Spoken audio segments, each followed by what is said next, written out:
as human beings, we believe, like so many people, before I give them a workout plan, they're talking about recovery. Everybody that hears me speak, they want to go straight to recovery. Work out first. Work out first. Before you talk to me about recovery, work out first. Whenever I talk to people, people take my words and they put it in a way to where they want to feel comfortable. This guy, you know, they want to put you in a box. They want to put a title on you. No, you're putting a title on me to make yourself feel better about yourself. I made this person. I made this person by diving into the insecurities that life gave me. Because now they're yours. They're yours to own. If you're not smart, call yourself dumb. It's okay, because you are. But take that not as you putting yourself down. If you're fat, call yourself fat. I used to be 300 pounds. We want to talk so soft to ourselves. We're looking for that recovery day. And that recovery day is everything in your life. Everything in your life is a recovery day. We're looking for it. It's not coming.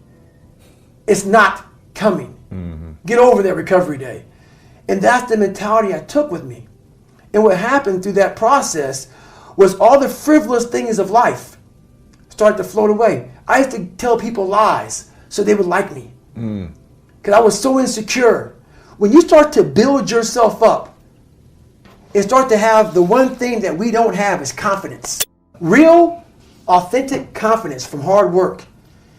Everything else goes away. You no longer look to other people. You now know. I walk in a room now and I know the hours and years and decades I put into David Goggins. That's something, it's not on the wall. It's not a trophy on the wall. It's not a medal on your neck.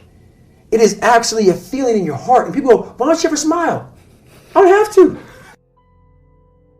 Yeah, I do have a stoic look on my face. I'm a very focused person. But the feeling I have in my soul and in my heart, that's why I don't need to smile. I don't need to smile. I don't need you to look at me and say, oh my God, you look happy. Because half of us aren't happy. We're giving you something that we think you want to see. I don't do that anymore. I don't care how you perceive David Goggins. Because through my journey, I figured out the one piece I was missing. I thought it was cars. I thought it was women. I thought it was money. I thought it was everything. The one piece I was missing was me having the courage to face myself. And once you do that on a daily basis, it's not about the running. People are going to be, you about working out. Where I got my work ethic from was the hours I had to spend learning this. When you sit down and you're not smart, and you have a disability, and you still want to be at the top of your class, I didn't want to just get by. When I realized that I can learn through hard work, and I can beat the valedictorian in school, but I got put in 10 hours more a day than he does. You know what kind of strength comes from that? When you're sitting down, that guy that valedictorian studied for an hour, and you know I caught you.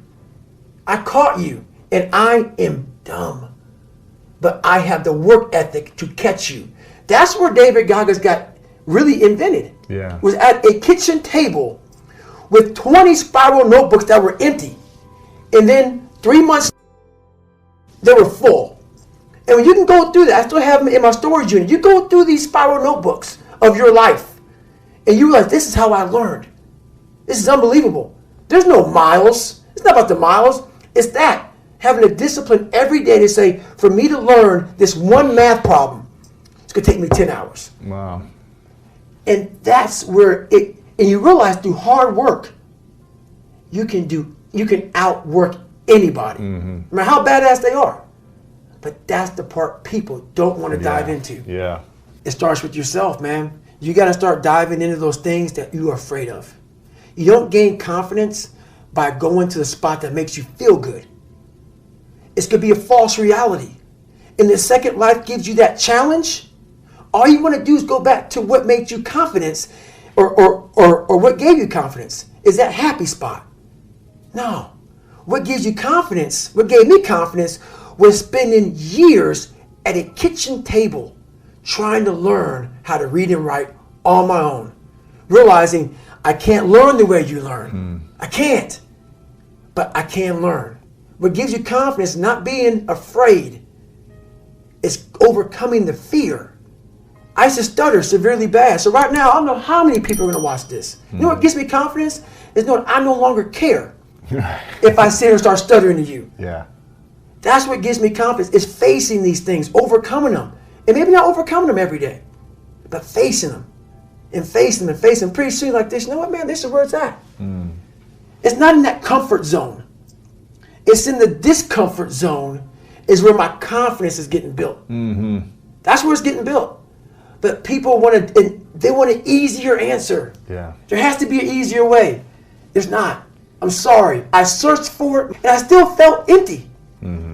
I coach a lot of people nowadays, billionaires, who call me on the phone and say, man, I'm still missing something. It's because they did what they were good at. And they have this beautiful family, 2, 3 houses, cars, everything. Has everything to work. On the outside looking in, like, my God, man, how can you be unhappy? I walk around with the backpack with all my stuff in it. Happiest person in the world. Have nothing. Happy as hell. It's because I found out the whole key to life. It's not in all that.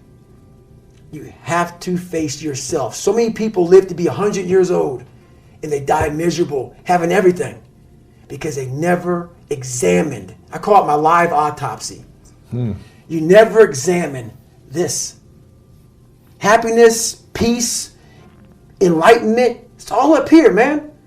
It's all up here. And when I start talking like this, people go, man, you know, no. It's the truth, man. All up here. You just got to be willing to go and face it.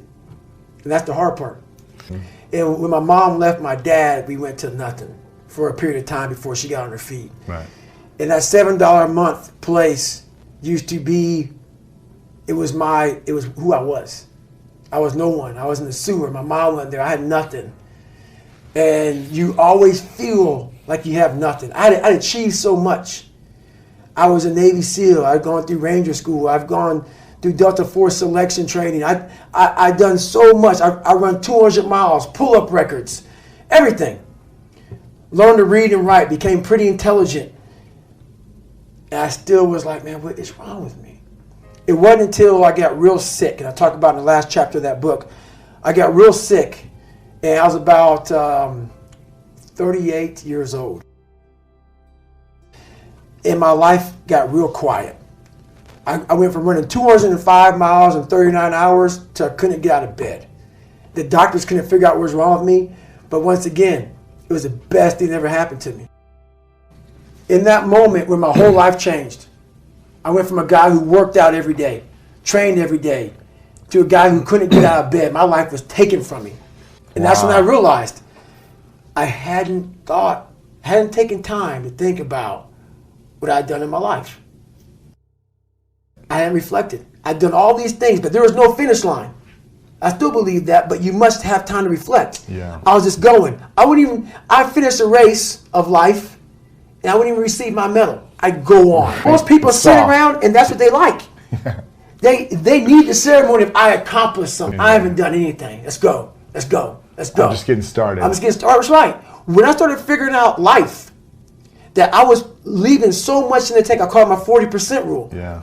I was leaving so much in the tank. Once I realized, my God, man, I was this dumb, fat kid being bullied, and now I'm a 180-pound person who lost 106 pounds in less than 3 months. Learn to read, learn to do this, learn to do that. I was like, I need more. I was fueling my mind with everything. And I never took time to say, my God, you came from this hell, and you're here. So those insecurities, and this is how I explain it the best way. SEAL training became pretty hard, and a lot of guys weren't getting through it.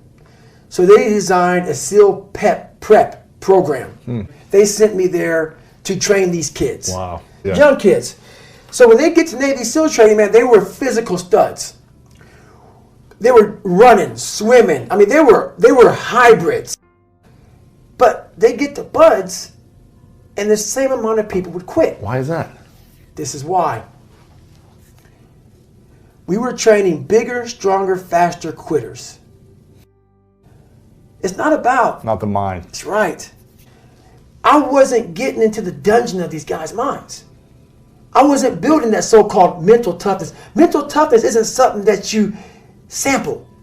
It's something that you live in every day.